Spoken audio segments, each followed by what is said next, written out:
Muy bien, amados. Es increíble la cantidad de refranes que nosotros tenemos en español para referirnos al tema de vivir por las apariencias. Escuche algunos de esos refranes. Las apariencias engañan. ¿Cuántos han dicho ese refrán alguna vez?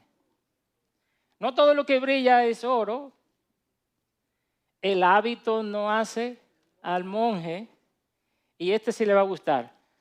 Aunque la mona se vista de seda, mona se queda.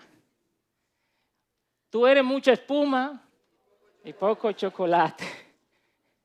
A Dios rogando y con el vaso dando. ¿Se da cuenta? Y eso yo quité como 4 más por asunto de tiempo. Todos estos refranes nos dicen lo vano que es aparentar lo que uno no es en verdad.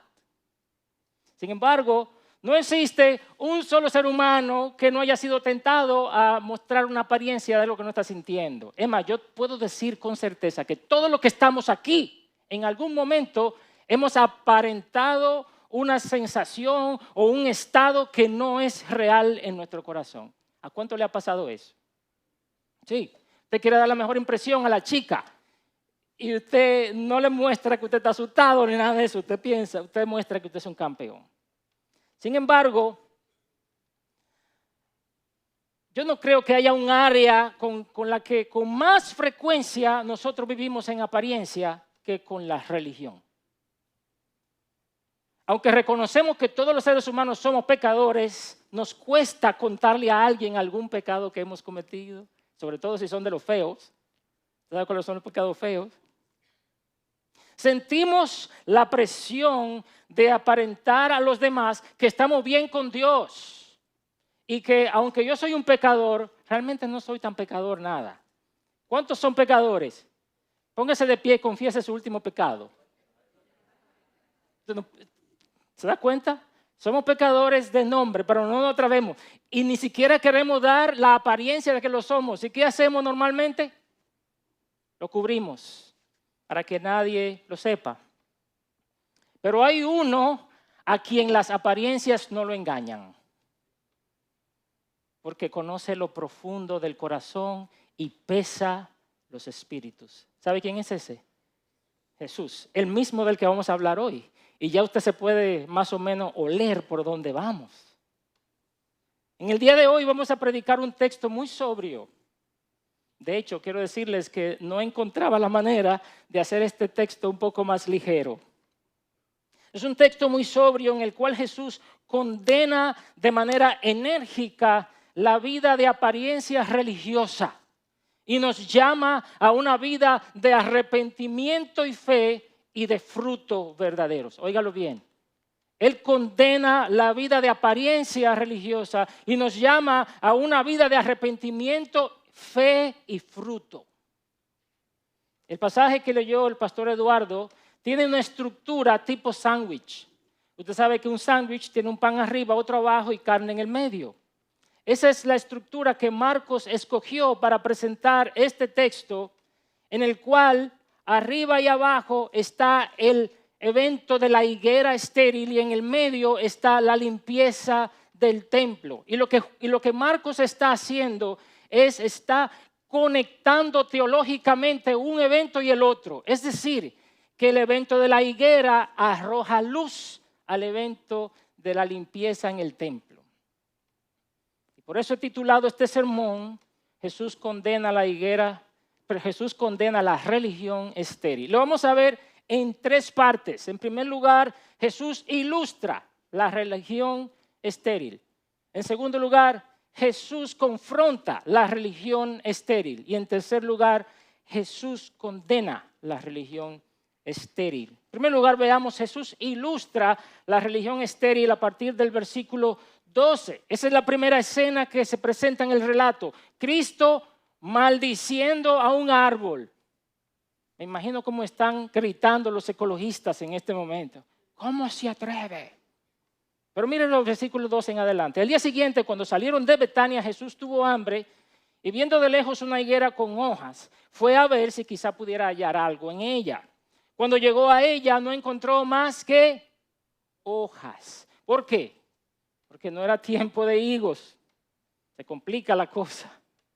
Jesús, hablando a la higuera, le dijo, nunca jamás coma nadie fruto de ti.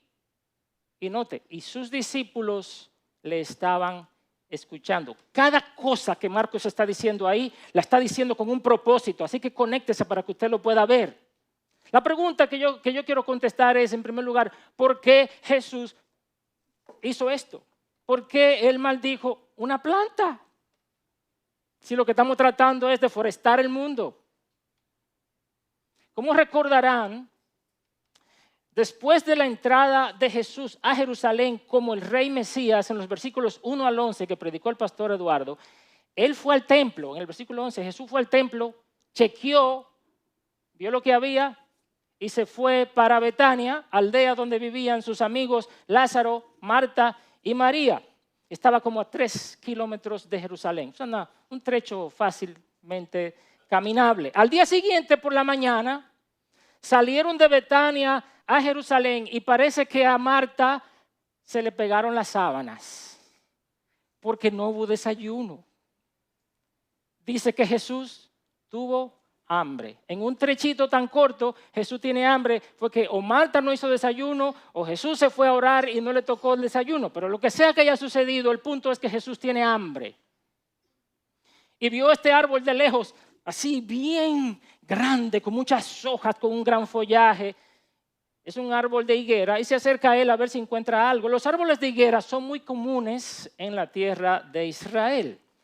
Tienen unas hojas grandes y además un fruto tipo pera, muy carnoso y muy dulce.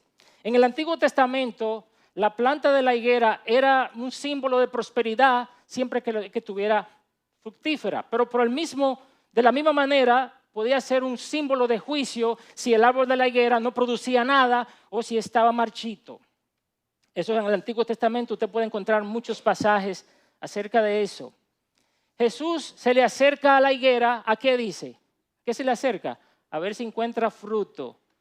Pero sorpresa, no encontró más que hojas. Y Marcos, para poner el episodio más complicado, añade la siguiente frase, porque no era tiempo de higos. Pero Jesús, ¿por qué tú vas a buscar fruto en un árbol que tiene hoja pero no tiene fruto cuando tú sabes que no es tiempo de higos? Jesús, ¿por qué tú te molestas y te pones así con un árbol que no te ha hecho nada y que no está dando fruto? ¿Por qué? No es tiempo de higos. Dice el texto que hablándole a la higuera, así está en el griego. En el griego dice más, dice, y respondiéndole le dijo, como que si la higuera le dijo algo a él. Nadie jamás, y eso es una doble negación, eso es una fuerte negación ahí, nunca jamás en la vida, es lo que está diciendo Jesús, nadie coma fruto de ti. Hasta ahora nosotros hemos visto a Jesús hablándole a demonios y echándolo fuera. Hemos visto a Jesús hablándole a muertos y los resucita. Hemos visto a Jesús hablándole a sordos y le oyen. Hemos visto a Jesús hablándole al viento y al mar y se calman. Pero es la primera vez que le vemos hablándole a una mata. Sí, esta es la primera vez y la única que Jesús le habla a un árbol. Y yo sé que hay algunas personas aquí que hacen eso. Que tienen sus flores y su mata. Mi mamá es una. Y le hablan a la mata, le dicen cosas. Y ya encontraron un versículo para apoyar su práctica. Pero óigame, hermano, es Jesús que le puede hablar a la mata.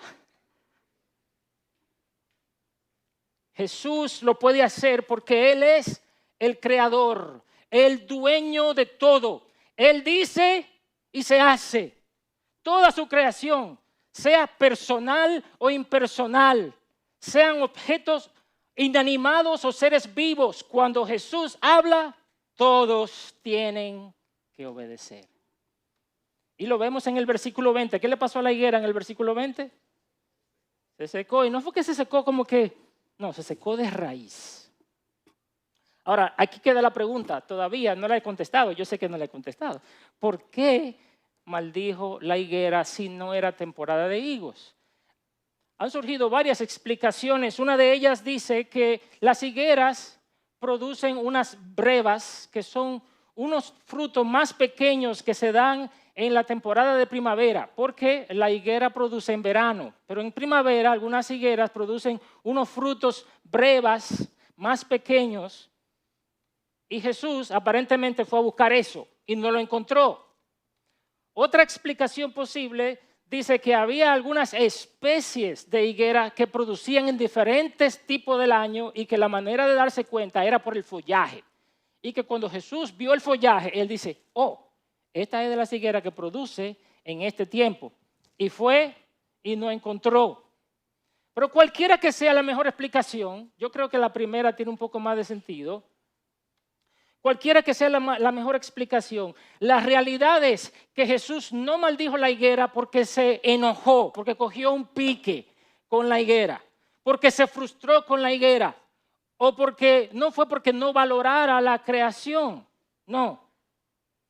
Jesús lo hizo para darle una enseñanza a sus discípulos, quienes, como dice el versículo 14, estaban haciendo ¿qué cosa?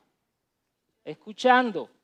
Es decir, Cristo, hermano, óigame bien, Cristo, el creador de todos los árboles, entendió que valía la pena sacrificar uno de ellos para darle una lección a sus discípulos, y no solamente a ellos, sino a nosotros que estamos aquí hoy, con el perdón de los ecologistas.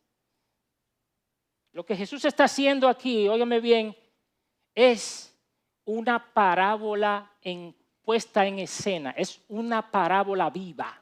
Ya no solo una narración, pero él está mostrándole una parábola, un simbolismo profético, usando la higuera para exponer el juicio que venía sobre Israel en la próxima escena, donde él va a limpiar el templo como símbolo de su juicio final sobre ese templo.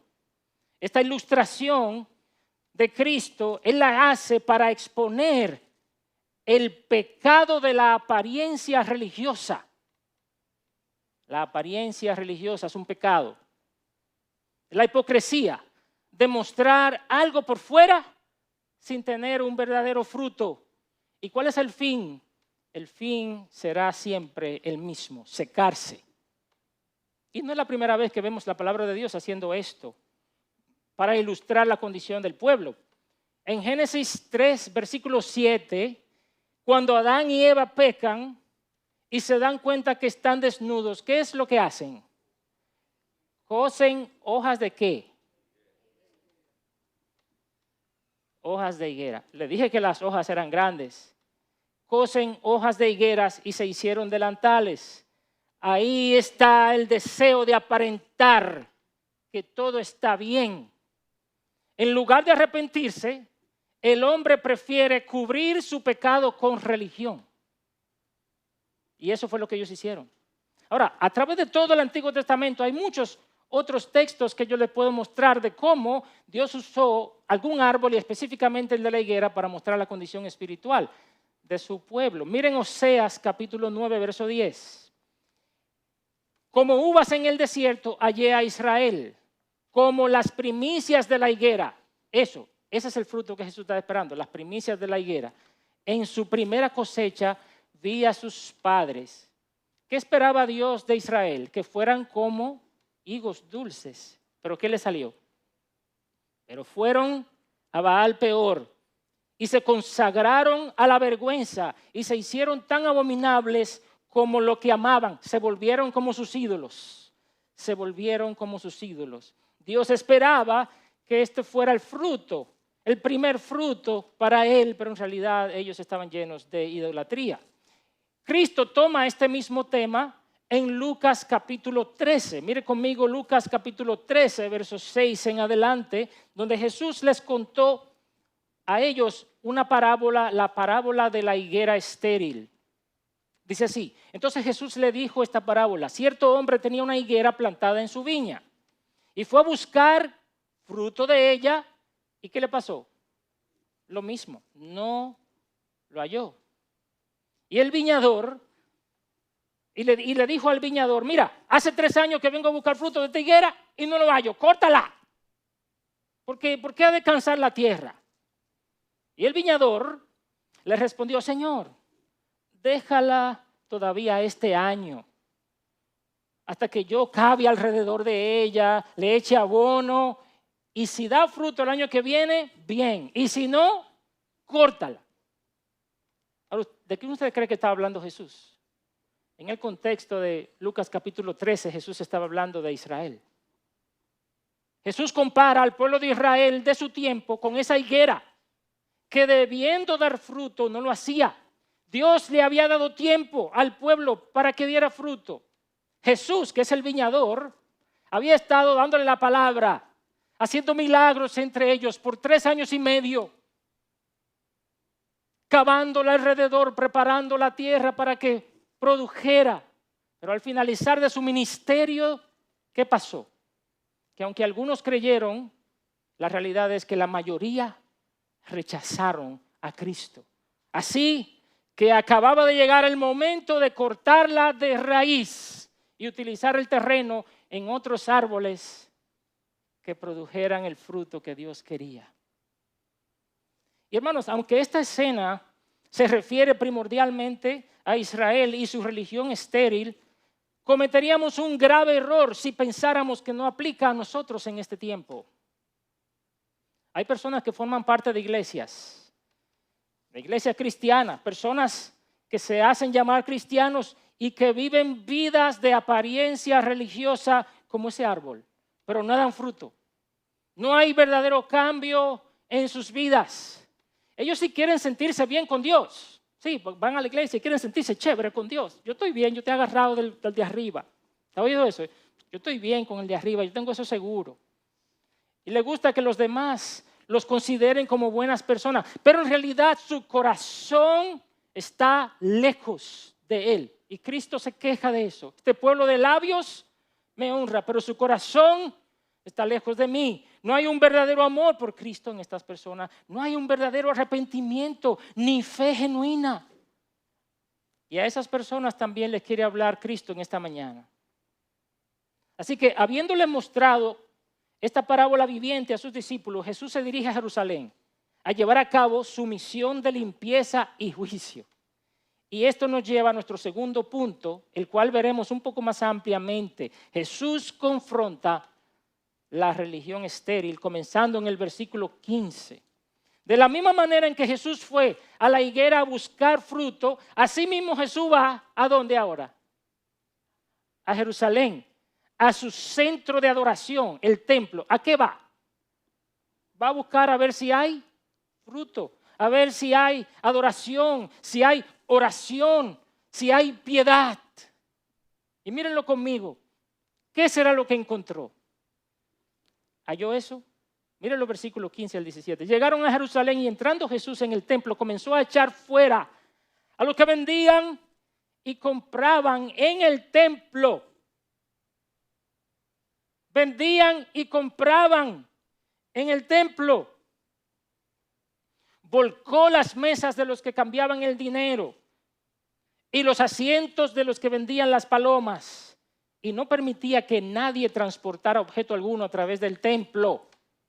Y les enseñaba diciendo, no está escrito, mi casa será llamada casa de oración para todas las naciones, pero ustedes la han hecho cueva de ladrones. Uno ve a Jesús así y uno piensa que Jesús le dio una rabia y que reaccionó de manera descontrolada, pero no fue así. Ciertamente él estaba indignado, pero él tenía su plan desde la noche anterior. Acuérdense que él hizo esto la noche anterior. Ok, por aquí que voy a comenzar, por aquí que voy a terminar. Jesús estaba cumpliendo aquí un paso más. Así como cuando él entró a Jerusalén, ¿se acuerdan? ¿En qué vino montado? En un pollino, cumpliendo la profecía de Zacarías 9:9 que leyó el pastor Eduardo. Aquí Jesús también está cumpliendo otra profecía que está en Malaquías 3, del 1 al 3. Abra su Biblia allí conmigo, Malaquías 3, del 1 al 3. Dice así, yo envío a mi mensajero y él preparará el camino delante de mí. ¿Quién es ese? Teólogos. Juan el Bautista. Este es el primer mensajero. Y vendrá de repente a su templo, ¿quién? Eso es lo que está pasando aquí. Primero vendría Juan el Bautista y después, ¿qué iba a pasar? Que el Señor vendría a su templo. Vendría a su templo el Señor. ¿Quién es el Señor?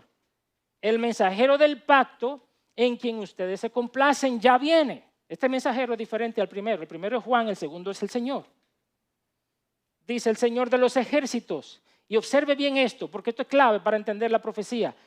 Pero ¿quién podrá soportar el día de su venida? ¿Y quién podrá mantenerse en pie cuando Él aparezca? Porque Él es como fuego de fundidor y como jabón de lavanderos. Y Él se sentará como fundidor y purificador de plata y purificará a los hijos de Leví. Y dice el versículo 5, más adelante, por favor, si pueden saltar, me acercaré a ustedes para juicio. ¿Para qué vino el Señor a su templo? ¿Para qué vino? Dice el versículo 5, me acercaré a ustedes para juicio. Y seré un testigo veloz. ¿Contra quién será Dios un testigo veloz? Contra los hechiceros, contra los adúlteros, contra los que juran en falso y contra los que oprimen al jornalero en su salario, a la viuda y al huérfano, contra los que niegan el derecho del extranjero y los que no me temen, dice el Señor. Y yo sé que es debatible esta interpretación que yo estoy dando, de que este pasaje específicamente está apuntando a este día. Y quizás el cumplimiento cabal de esta profecía se va a dar más adelante en la escatología bíblica.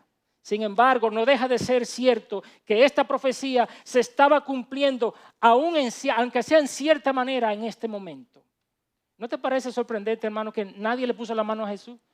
Es decir, Jesús llega y comienza a sacar gente, a sacar a vendedores, a sacar a compradores, a tumbar mesas, a voltear banco, a pararse en el medio y decirle, no me pase por ahí.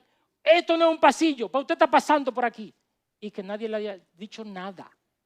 Es decir, Jesús pone el orden y no hay un guardia del templo que se le acerque. No hay un principal sacerdote que le diga, ¿qué es lo que tú estás buscando? Ni siquiera los otros judíos. ¿Por qué? Porque Él llegó como el mensajero del pacto.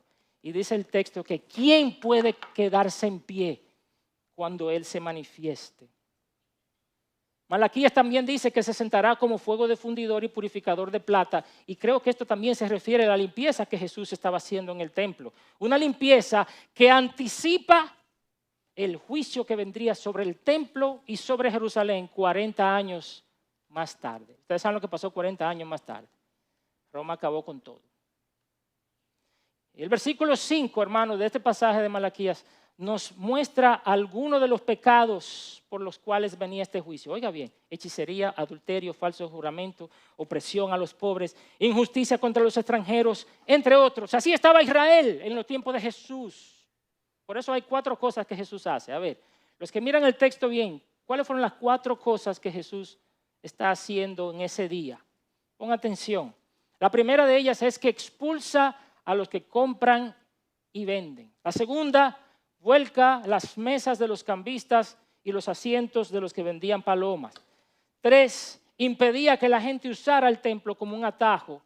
Y 4, enseñó cuál era el propósito del templo.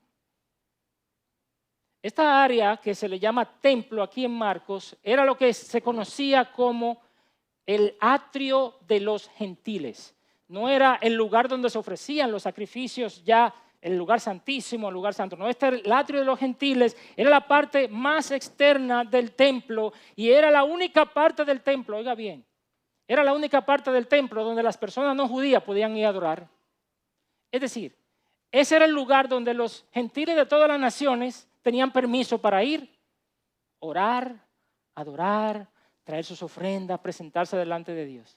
La pregunta es, ¿qué habían hecho los líderes judíos con esa área?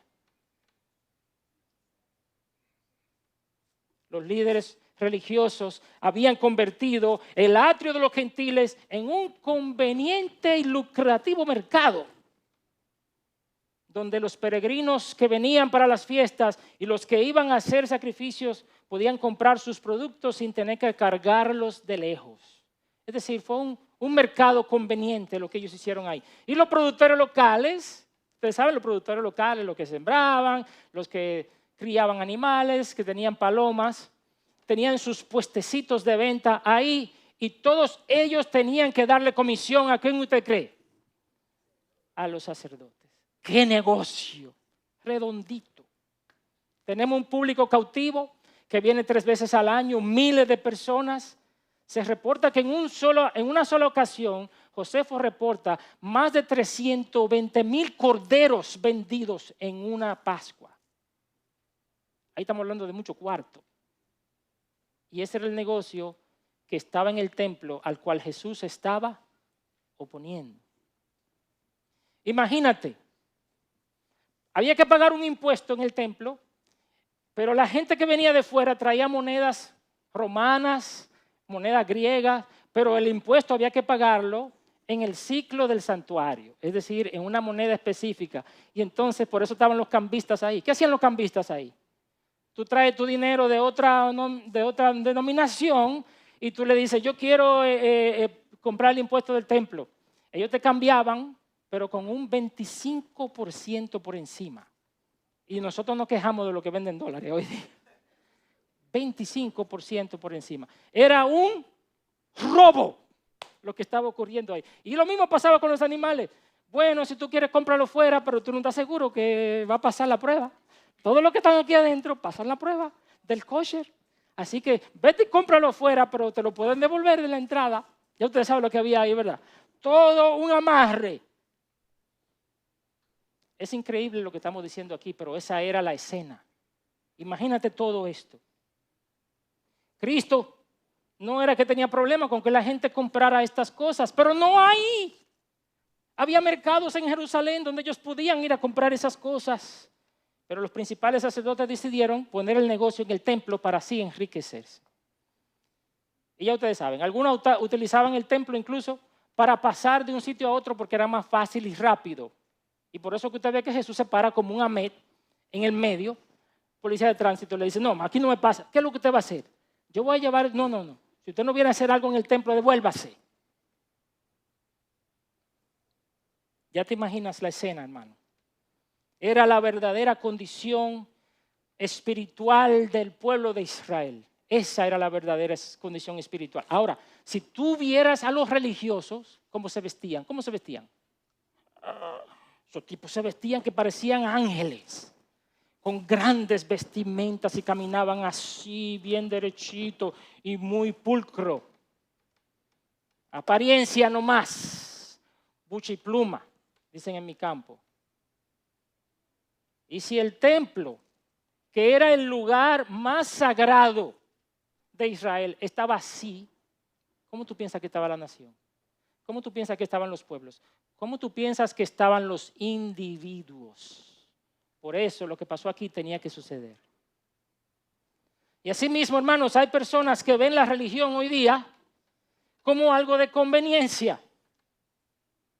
Escucha bien, porque esto va para ti y también va para mí. Están los comerciantes del evangelio, lo conocemos, ¿verdad? Los comerciantes del evangelio, los que usan la fe como fuente de ganancia.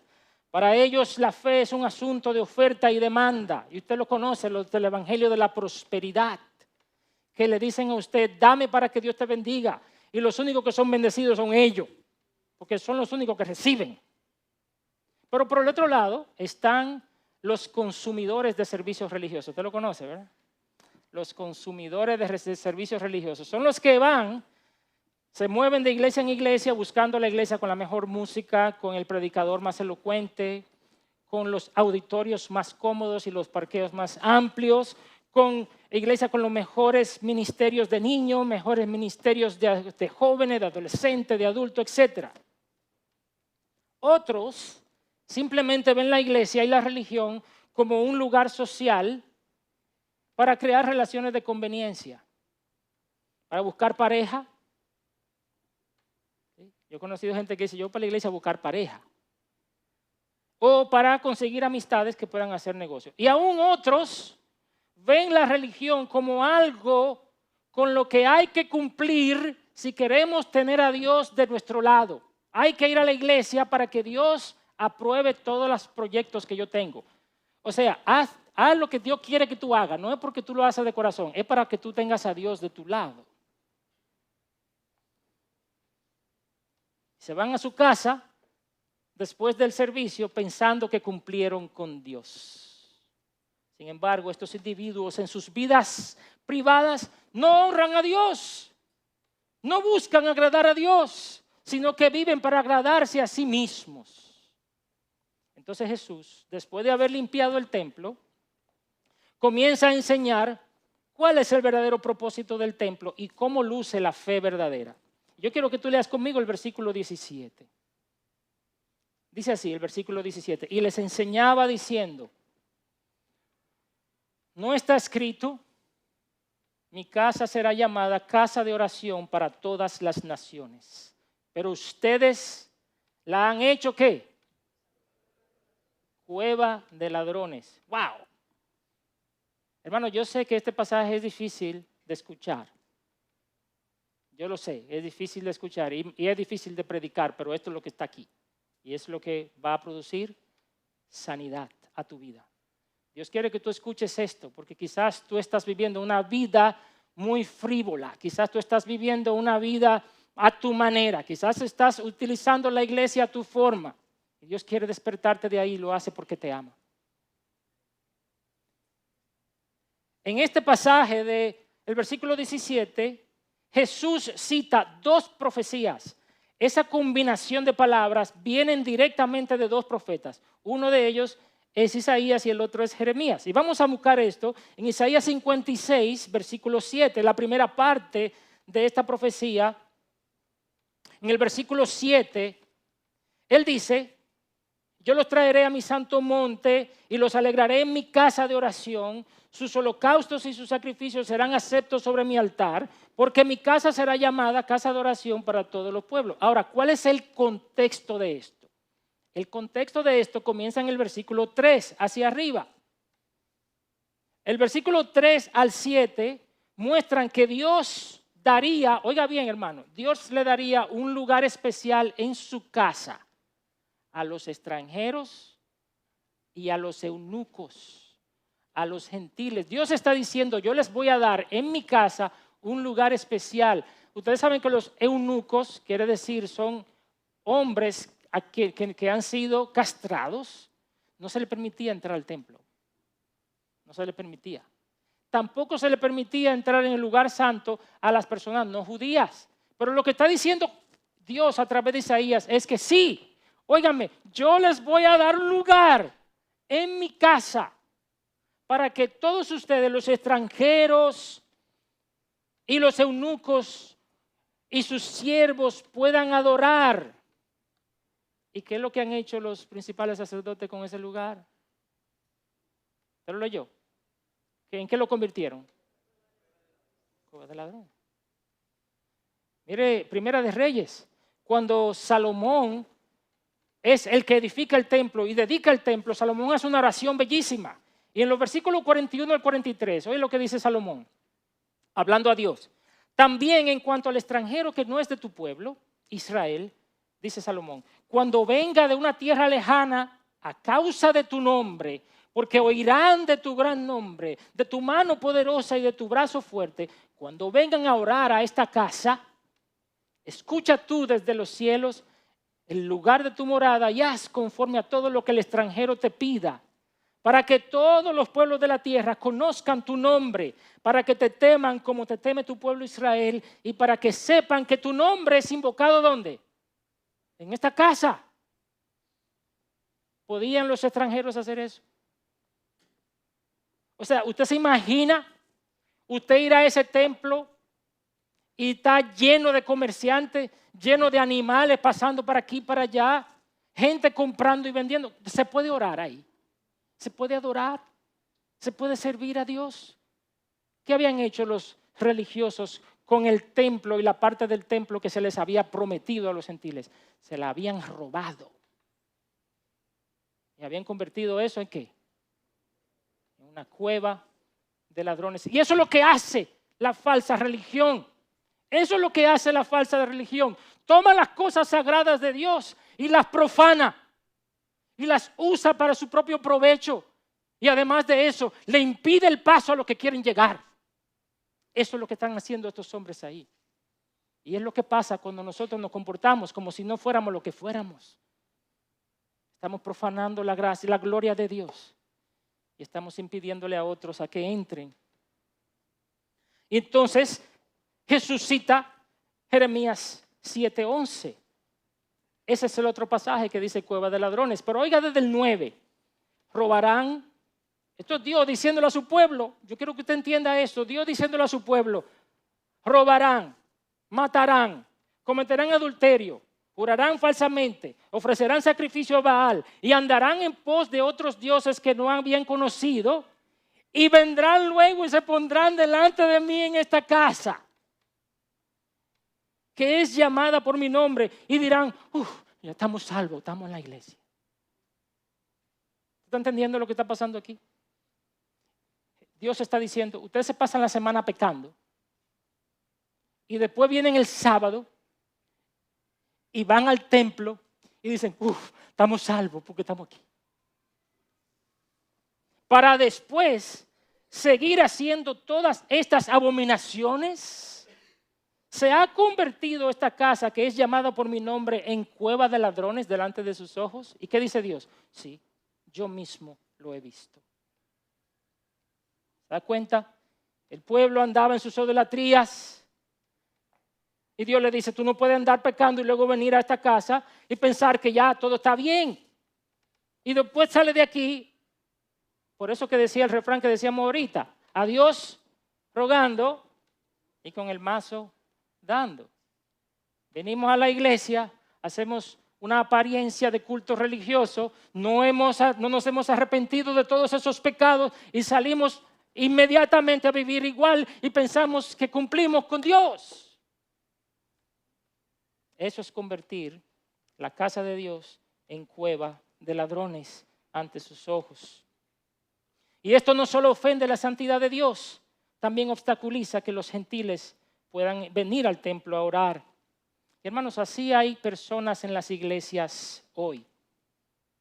Lucen piadosos como la higuera con su follaje. Usted lo ve y dice, ay, eso es un santo.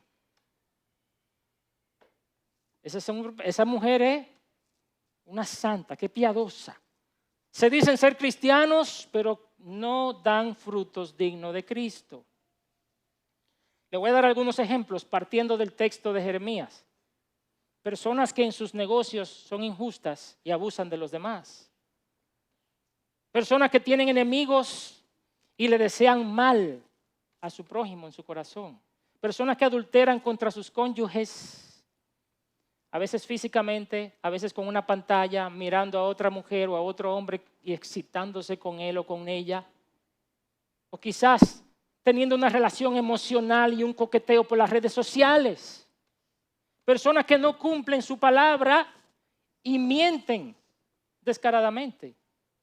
Personas que persiguen ídolos terrenales como el dinero, el poder, el reconocimiento, la comodidad, el sexo, el placer, la gloria de los hombres. No tienen compromiso con Cristo y su iglesia.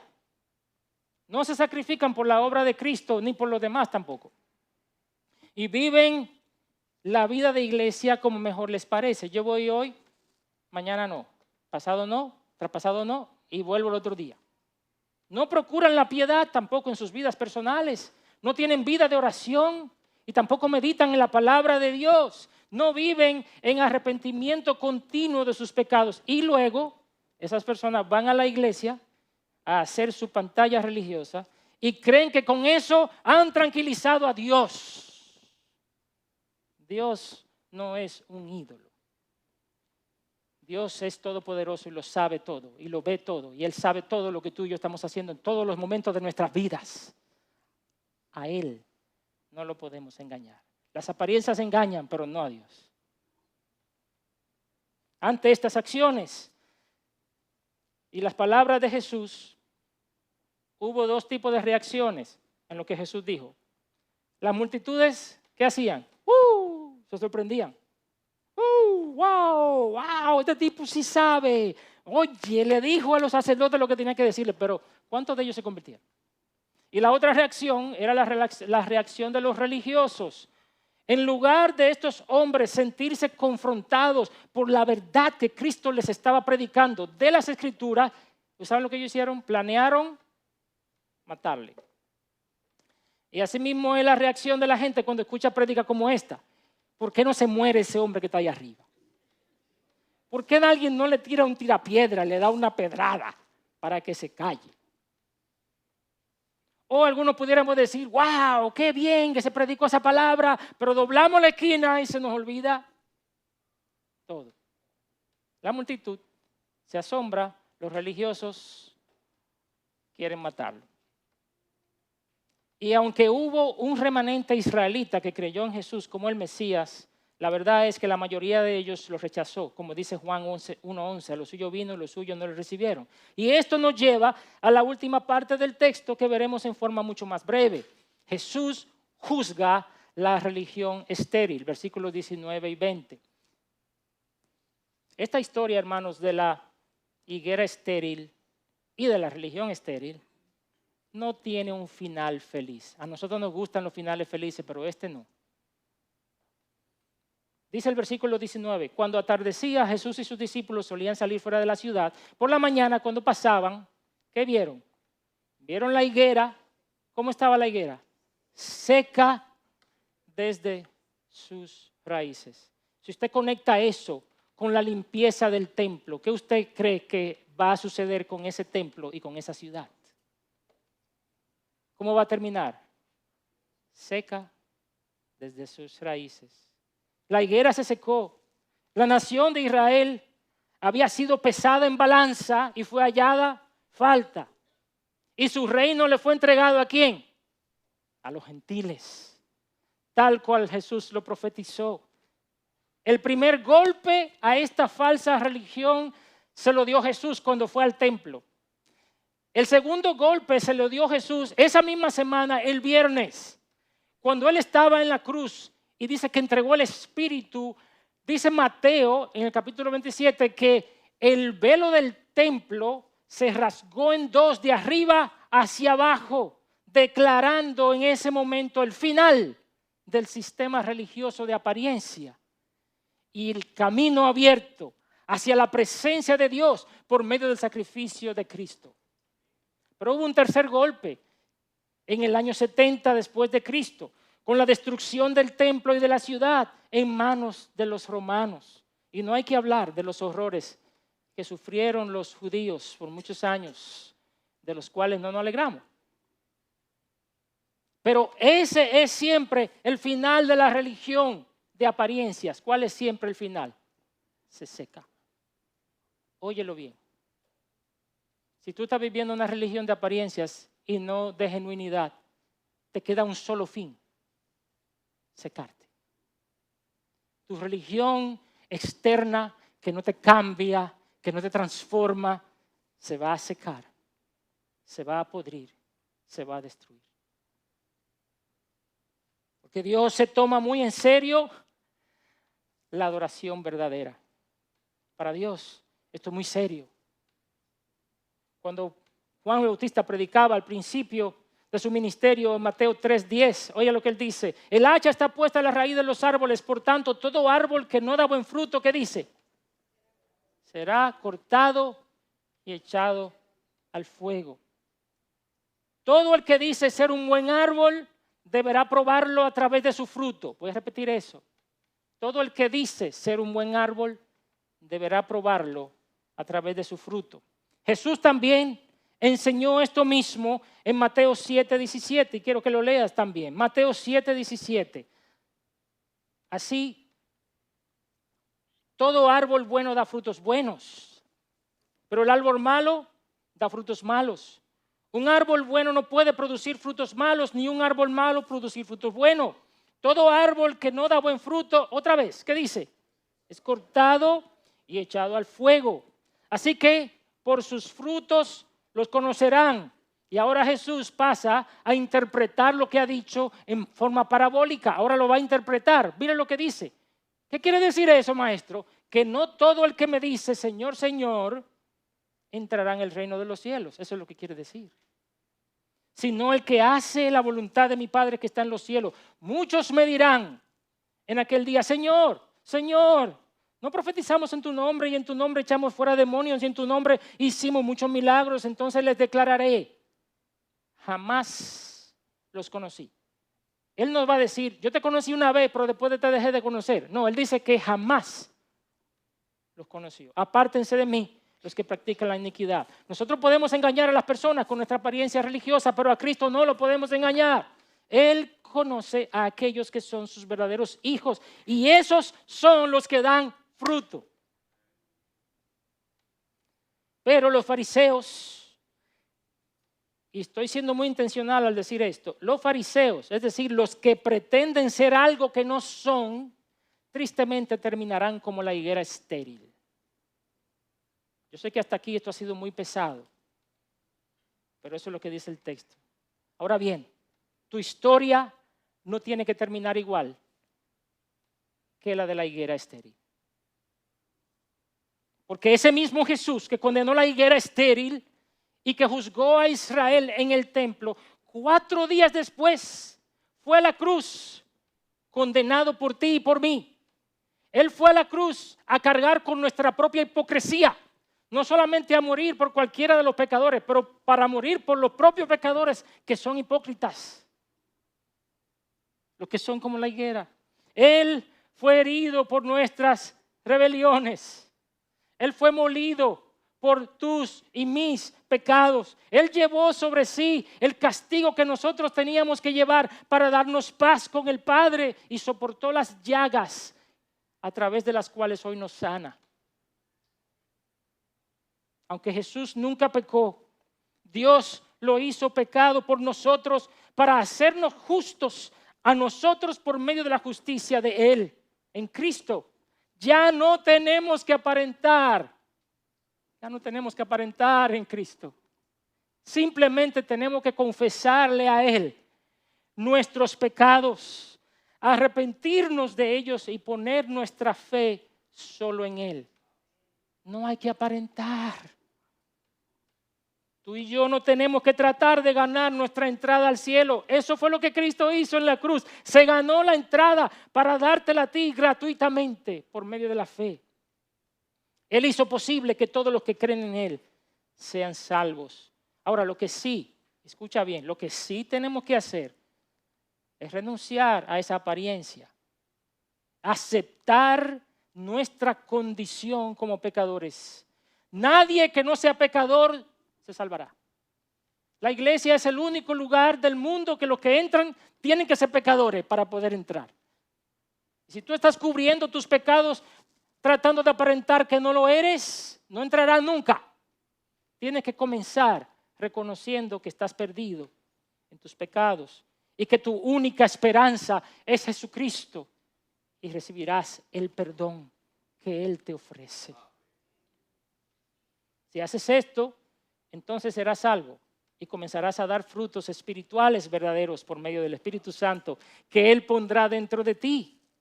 Yo te pregunto para finalizar, si Cristo viene a tu vida a buscar fruto, ¿lo hallará o solo hallará hojas? A ti que has estado en la iglesia por muchos años, quiero decirte que es el fruto de la fe y no el tiempo en la fe lo que dice si somos verdaderos árboles. Si bien es cierto que la salvación de nuestras almas es solo por gracia y no por obras, también es cierto que la fe que salva es la que hace obras. La fe que salva es la que obra, es la que tiene fruto. No eres salvo por el fruto, no eres salvo por el fruto, eres salvo solo por la fe, pero una fe que da fruto. Ningún creyente verdadero pierde su salvación sin importar su nivel de santificación. Todos somos pecadores al final de cuentas. Y de este lado de la eternidad ninguno logrará la perfección. Eso es cierto. Pero el verdadero creyente se caracteriza por el fruto. Aunque sea pequeño, aunque sea un chililín. el verdadero cristiano da fruto. ¿Qué tipo de fruto? La gente está diciendo, bueno, ¿qué tipo de fruto, pastor? Un corazón que se duele del pecado y se arrepiente. Es probablemente el primer fruto. Si tú pecas y pecas y no te pasa nada en tu vida y en tu corazón, o estás perdido en tus pecados o te has endurecido grandemente. Fruto, ¿qué es fruto? Una persona que desea agradar a Dios, aunque quizás no lo haga perfectamente, ninguno lo hacemos. Alguien que no se conforma con vivir la fe superficialmente y quiere conocer más y más a Dios a través de su palabra, eso es fruto. Alguien que quiere servir a Dios sacrificialmente en la obra, eso es fruto. Alguien que está creciendo en el fruto del Espíritu Santo que Pablo enseña en Gálatas 5:22. Amor, gozo, paz, paciencia, benignidad, bondad, fe, mansedumbre, templanza. Y muy especialmente alguien que no trata de aparentar, sino vivir la fe genuinamente. Si no hay fruto en tu vida, tienes todas las razones para preguntarte si eres un verdadero cristiano. Sí.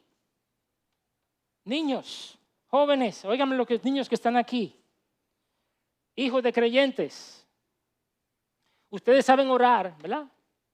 Ustedes saben muchas cosas de la Biblia, conocen muchos pasajes de la Biblia y saben qué hacer y qué no hacer para lucir bien.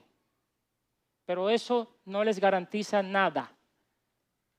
Eso no les garantiza que ustedes son salvos, ni que son cristianos. A menos que ustedes se rindan a Jesús en arrepentimiento de todo corazón, no podrán dar verdaderos frutos espirituales. Tener la apariencia de cristiano no los hace ser cristianos. Necesitan un encuentro con Jesucristo. Y yo sé que aquí hay verdaderos creyentes que pueden estar luchando con dar fruto. Quiero terminar dándote una palabra de esperanza. Verdaderos creyentes que están luchando con el hecho de dar fruto. Quizás en otro tiempo tú estabas amando a Cristo más, sirviendo a Dios de todo corazón, pero ahora ha venido un tiempo como de apagamiento espiritual en tu vida y quizás no tienes ese mismo fervor y lo que quedan son las hojas, lo que queda es la apariencia, ya tienes que mantenerla porque tienes tantos años en la iglesia y eso es lo que hay que hacer. Estás haciendo las cosas mecánicamente, como dicen en inglés, going through the moves or through the motions, porque sabes que el evangelio es la verdad, pero tu amor por Dios y por su obra se ha apagado. Ya no ves el mismo fruto que antes veías en ti, sino que lo que estás viendo ahora son hojas. Si esa es tu condición, hay esperanza para ti también. Reconoce, dice el Señor a la iglesia de Éfeso, reconoce de dónde ha caído. Date cuenta cuáles son los otros amores que han desplazado tu primer amor por Dios y échalos fuera de ti, destrónalos de tu corazón y vuelve a rendir el control de tu vida solo a Cristo. Pide perdón al Señor por tu frialdad para con Él y vuelve a las primeras obras. Cristo dijo que Él es la vid y nosotros las ramas, que si permanecemos pegados a Él, ¿qué dice Él? Daremos mucho fruto, porque separados de Él no podemos hacer nada.